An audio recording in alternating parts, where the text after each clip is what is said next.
చూసినానా చూసినానా అదిరిపోయింది. మహేష్ బాబు ఫేస్ చూపించుంటే ఇంకా హైలైట్ గా ఉంటుంది. రుద్రాజమాల సింబుల్ అది చూపుతున్నాడు. ఓకే, పర్వాలేదు, బాగున్నది.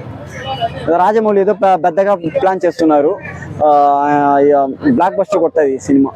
ఎలా ఉండబోతుందని ఎక్స్పెక్ట్ చేస్తున్నాను. అదే చాలా ఎక్సైట్మెంట్ గా ఉన్నా.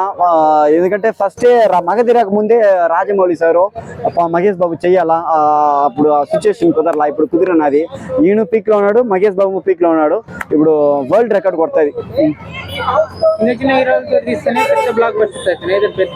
పెద్ద హీరో అదా. ఇంకా ఇంకోటి గుర్తు ఇవ్వాల, పెద్ద హీరో చాలా ఎక్స్పెక్టేషన్ ఉంటుంది. రాజమౌళి సార్ మహేష్ బాబు సార్ ని హైలైట్ గా చూపిండి. అదా ఒక నేను రిక్వెస్ట్ గా పెట్టుకుంటున్నా. 2500 కోట్లు కొట్టి బ్లాక్ చేస్తుంది ఈ సినిమా. 3000 కొట్టది బ్రో. వరల్డ్ రాజమౌళి సార్ ఇప్పుడు వరల్డ్ ఫుల్ గా గుర్తింపు వస్తున్నది. సో ఈయన వేరే లెవెల్ ఎత్తాడు. మహేష్ బాబు హాలీవుడ్ హీరో లాగా ఉంటాడు. కన్ఫర్మా ఇది వెళ్ళినట్లో ఫారిన్ లో బ్లాక్ బస్టర్ కొడుతుంది, ఇండియాలో బ్లాక్ బస్టర్ కొడుతుంది, వరల్డ్ రికార్డు కొడుతుంది. దేవునికి సంబంధించి ఒక సినిమాలో రిలీజ్ చేసి నవంబర్ లో అప్డేట్ ఇస్తామని అంటున్నారు.